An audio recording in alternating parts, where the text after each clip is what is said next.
Good evening, everyone. It's me, Gordon Causey, and Candy the Wonder Pup. Thanks again for watching my video.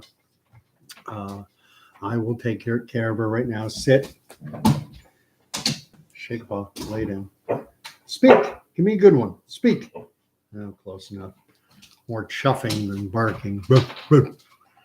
Anyway, I see I have one person watching. Appreciate the engagement. If you want to chat, the live chat is on. Going to get right into it. I want to keep this as short as I can. I tend to ramble, as everyone knows if you watched me before.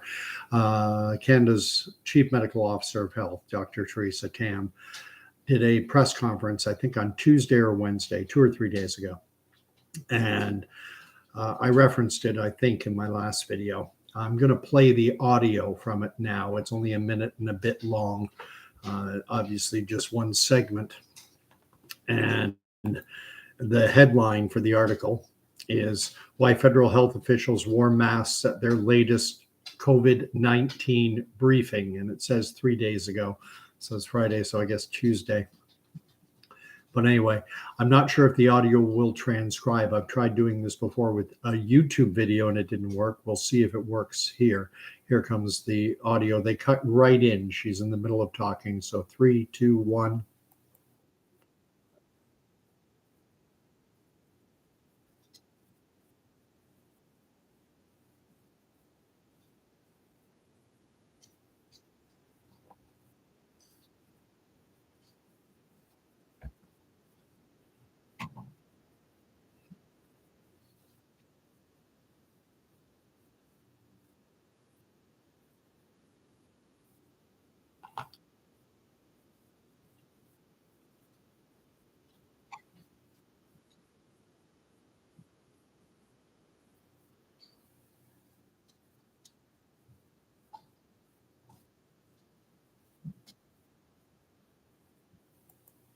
And that's the end of the video. I hope it transcribed. I hope that audio comes across.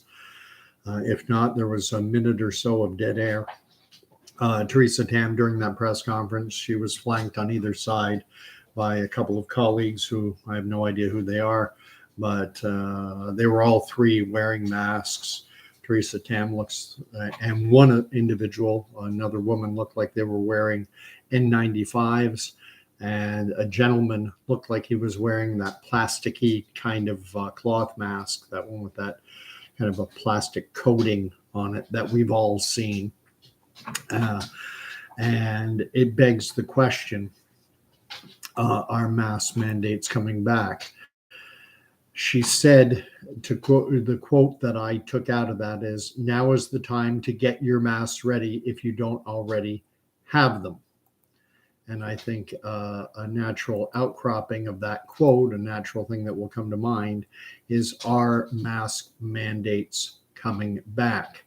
I don't know. I don't think anyone knows if they are already planned, if it's already been determined that mask mandates are coming back. If that were in fact the case, I do not think they would be telegraphed. I don't think they'd tell us in advance. What rather would happen, I'm convinced, is that they would, while planning to do it now, when the implementation came out, they would frame it as, well, we didn't want to, but we had no choice. But again, Theresa Tam, quoting her, now is the time to get your masks ready if you don't already have them. I don't have any. I've shown it before, this stupid thing, which I've referred to as my passive-aggressive compliance.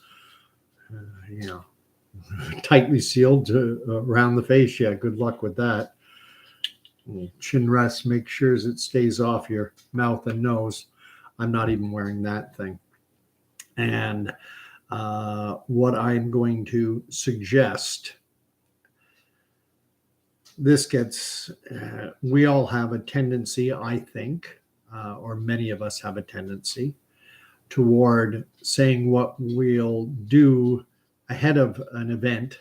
Well, if that, if I'd been there, I would have done, or if that happens to me, I'll do this. And then when the proverbial, pardon the swearing, when the proverbial shit actually hits the fan, there's a tendency to, oh, well, now's not the time. We rationalize it. Everyone wants to be the hero of their own narrative. And it's easy when you're dealing with something hypothetical in the future. It's easy to say, well, this is how I'll react. And then it actually happens. And, well, everyone else is doing it. And so what I'm doing myself now, aware of that basic human failing that I have to talk bold and then at times not to live up to my rhetoric, I'm putting it out there now that I will not be wearing a mask. I will, if they are mandated, again, I will refuse. And I think that's an important, it kind of puts my feet to the fire, so to speak. Not saying, and I think those kind of declarations made by a large number of people has a twofold purpose. On the one hand, I think it will embolden us, embolden myself, embolden others, if we actually make the assertion that I'm not going back to masking. That's one. And two, in our hyper-connected world where public opinion is gauged and there are algorithms and goodness knows what else, gauging the temperature, if you will, of the public around any number of issues, it'll send a signal that if there was enough of that, it would send a signal to those who might institute a mask mandate. And I think they don't want to lose the room, is a common expression. They've lost the room. They've already lost the room for on all manner of things. The element of trust that Canadians have in their public health officials, I think, has got to be at all-time record lows. And as evidence of that, I would cite the fact that if you go to I haven't linked it below, but it's easy enough to find, just do a search of Booster Uptake Canada and go to Health Canada's own website. And I checked it yesterday, 5.7% of Canadians are now following the advice of public health officials and have gotten a booster dose within the last 6 months. I want to go back and talk a little bit. Before I want to bring up the convoy, but before I do, Brian Lilly is a columnist with the Toronto Sun, and he's a former candidate for mayor of Toronto in the most recent municipal elections. And his headline op-ed column in the Toronto Sun and their post-media network said, with respect to Theresa Tam talking about, get your mask ready, he said, and I quote, pound sand.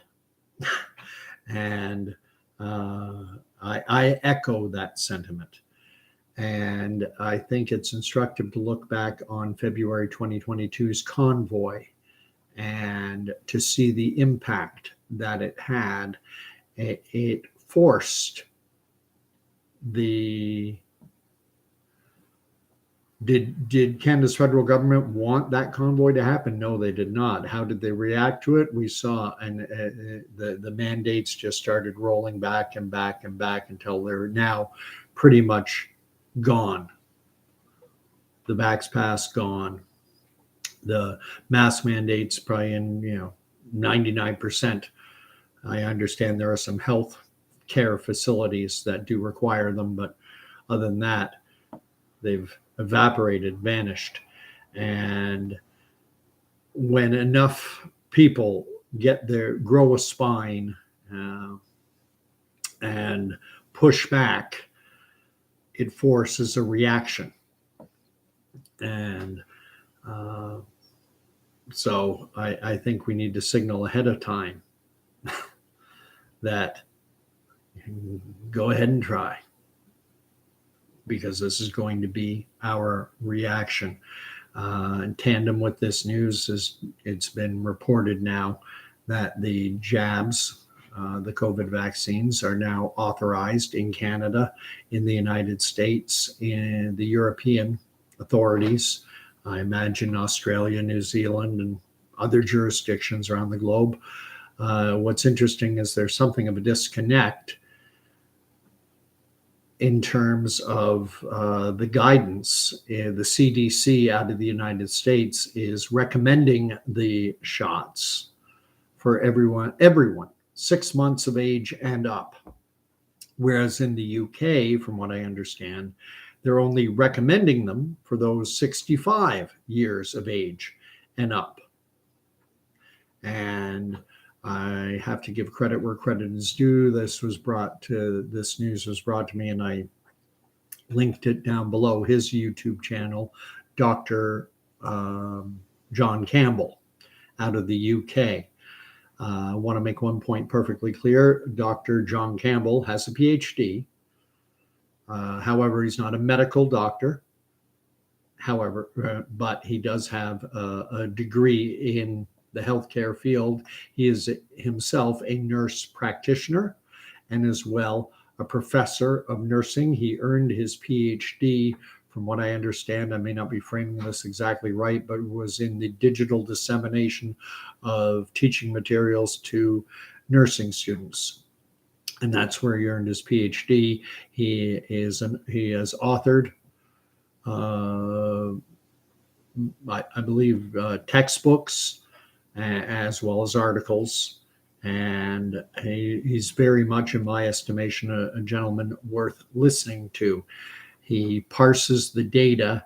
He parses the information coming out from the CDC, from Health Canada, from NIH, National Institutes of Health in Great Britain.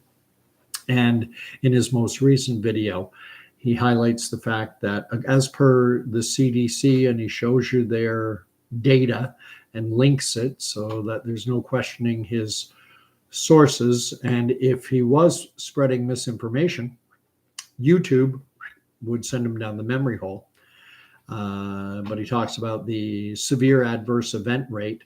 How many people out of 1 million who receive, say, the Pfizer vaccine, how many individuals does the CDC say experience a severe adverse event, SAE?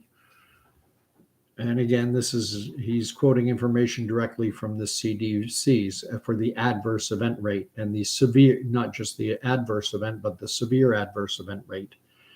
And between Pfizer and Moderna, the severe adverse event rate ranges between 1,000 to 1,500 per million doses given. And when you look at what they are suggesting, the benefit of the latest iteration of the COVID jabs, which are based on the same platform that the previous jabs were based on, what positive impact. And they're saying per million, something, you'll have to watch his video. It's short, 15-20 minutes long, saying I think it's something in the neighborhood of 75 hospitalizations and maybe 1 death. So if we take those figures as writ, so we're willing to accept 1,000 to 1,500 severe adverse events in the hope of keeping 75 people out of hospital, and maybe perhaps preventing 1 death, perhaps. Watch his video. The man is outstanding. One last thing, I'll end it off here. Amongst those who are, for lack of a better term, counter-narrative, those of us who are anti-mask, those of us who haven't gotten the jabs. So the deplorables, to use Hillary Clinton's old term, there are a number within this camp who will contend that viruses in of themselves don't exist. And I've said it many times, my degree in virology comes from the internet, from Facebook. So what do I know? But I am going to say this. We've all known before the COVID era about flu season, and we've known that when there have been bad flu cases traveling around, we know friends, we know family, co-workers, acquaintances, neighbors. We know people who've gotten flu. Maybe we've gotten it ourselves. And typically, almost always, it happens somewhat in this October to March so-called flu season. And for those who suggest that viruses aren't real, viruses don't exist. They contend, I believe their contention is that it's a person's own toxic makeup that manifests the disease. It's not anything outward, it's inward. It's your own toxins within your own body that your body is reacting to and curing itself of. I don't want to debate the matter because, again, I'm not qualified to do so. What I am going to state is my own belief. And it's a little bit of column A and a little bit of column B. I think that individuals who do fall prey to the flu, that yes, there is a component that their immune system may be weak. Maybe their vitamin D deficiency, maybe their vitamin D levels are low. Maybe there are other issues going on. And so, but then I do think they come in contact with a viral pathogen, with a bug. And because their immune system is suboptimal, for whatever reason, they're unable to fight it off. The point is, we are entering what is now called flu season, which they seem to be rebranding as respiratory viral season. And they're talking about COVID, they're talking about flu or influenzas, and RSV, this respiratory syncytial virus. And for who knows, could be something else out there as well. One thing I've noticed, or not that I've noticed, but I think I referenced this in a video a long time ago. I did some reading in the BBC, and they were reporting on studies that had been done that showed that, and this is before the COVID era, when science was not as politicized, when medicine wasn't as politicized as it is now. And they were saying that why do viruses transmit at higher rates in the colder winter months as opposed to the warmer summer months? And they said it was air humidity. When in the summertime, the air is moist, the air is humid. And what happens in terms of the aerosols that we all breathe out, which you see when you're standing out in cold weather, you can see your breath. Well, that's moisture. And because the air is humid, it attaches itself to the humidity in the air and it falls to the ground, and no harm, no foul. And they said, but in the winter months when the air gets dry, we all complain about dry, itchy skin. Well, maybe not everyone, but lots of people complain that their skin, the air is dry in the winter and you get itchy skin. Well, when the air is dry like that, that means there's not as much moisture in the air. And these aerosols now can linger. And in the article that I read, it said hours and even days. And they further said that when they look at humidex ratings and the degree of humidity in the air, that the rise in respiratory viruses like flu, there was no COVID back when this article was written, it was written back in 2015 or so, that they were basically one on top of the other. The degree of air humidity drops, and bang, lockstep with it, the incidence of people being hospitalized with respiratory infections goes up correspondingly. And they said you could put one right on top of the other. And maybe I can search out that article again and link it in a future video. But anyway, it's kind of where we are right now. Is more coming? I'm convinced that there is more coming because I think this is all part and parcel of a much larger agenda, the Great Reset, Agenda 2030, 2035. Again, I always say this, stick whatever label you want on it.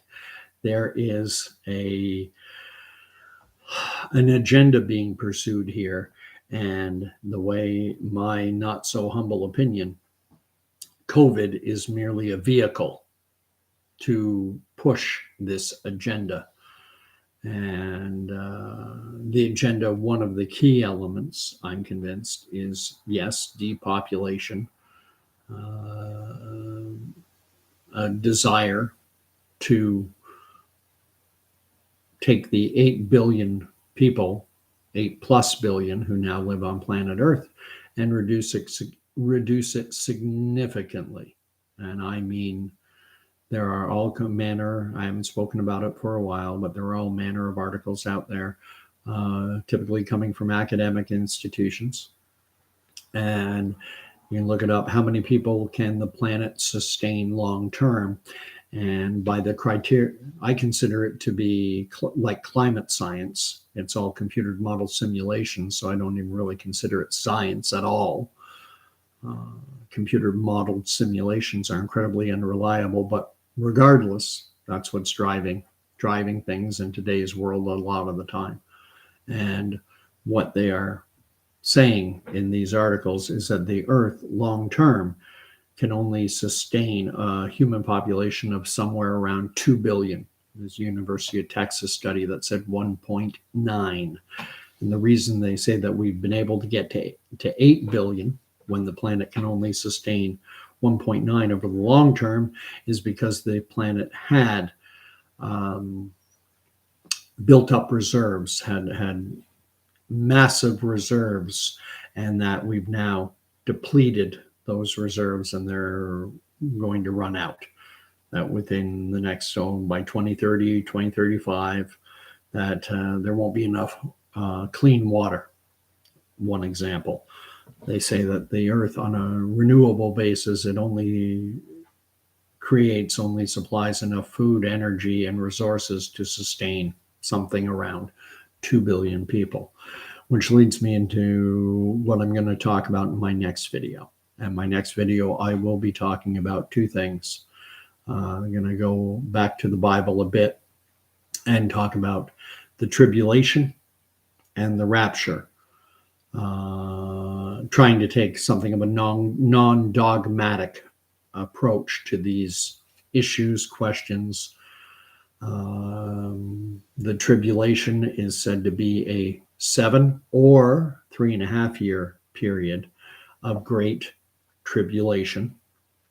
And the rapture is something that is believed by some, not all. Some Christians believe that at some point the church, the big C church, true believers in Jesus Christ, that they will be raptured, which means they will go up to meet Jesus in the clouds before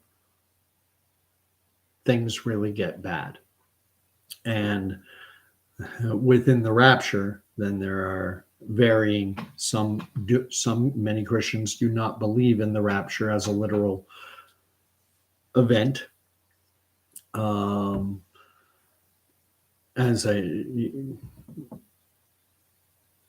Christians believe that we are going to meet Jesus, but this idea of, during a very turbulent time or just before a very turbulent time of this going to meet Jesus in the clouds, that's a point of contention among Christians.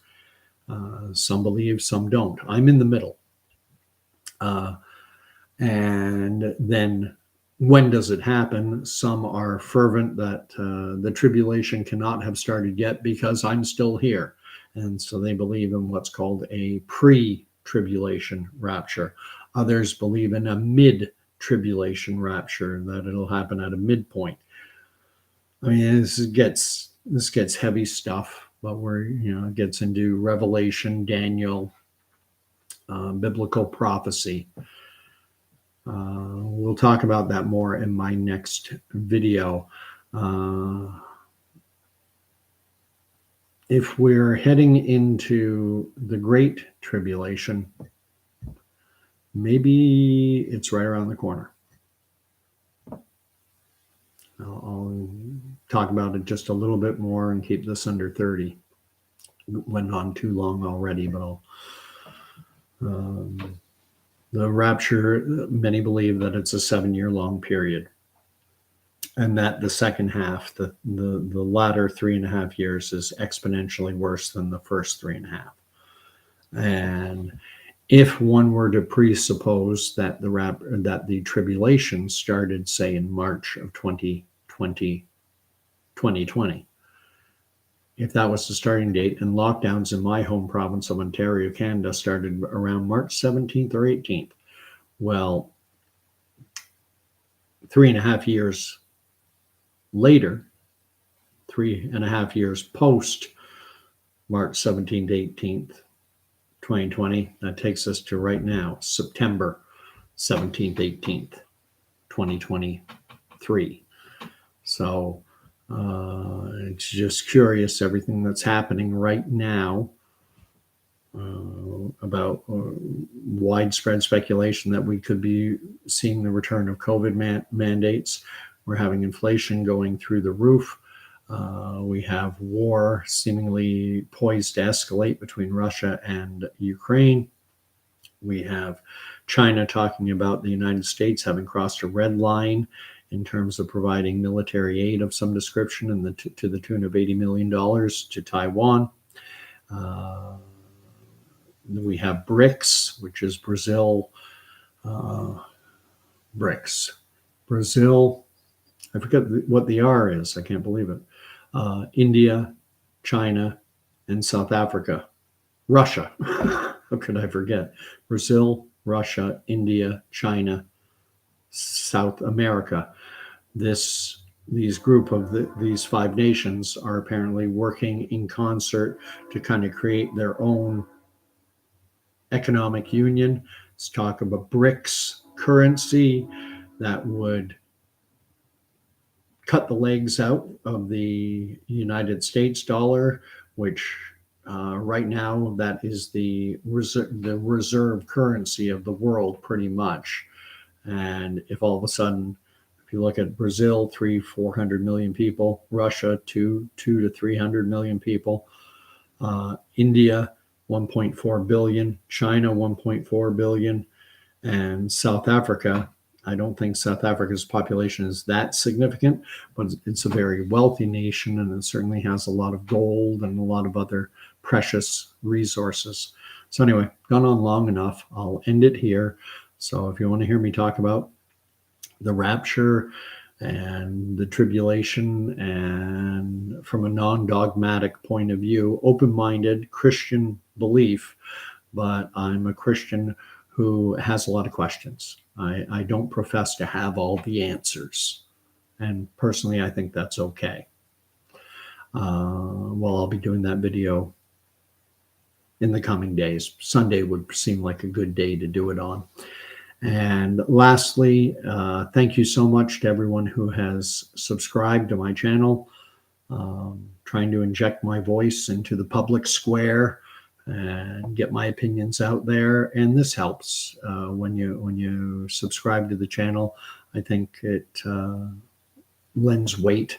The likes are always appreciated. Everyone gets a little either dopamine or endorphin, or maybe both. I don't know. Again, my all my medical degree has come from the internet, but there's some little chemical reaction that happens in the brain when you see that your content has been engaged with. So thank you. I do appreciate it. And if you want to share, you're more than welcome. And the comment field, I always enjoy the comments. I should make a point to reply to everyone. I've seen that as a suggestion. If you want to encourage interaction, if you want to encourage comments, then you should respond to the comments. So something I need to do better. Anyway, God bless, and we will talk to you. I guess I'm putting it out there that my next video will be on Sunday.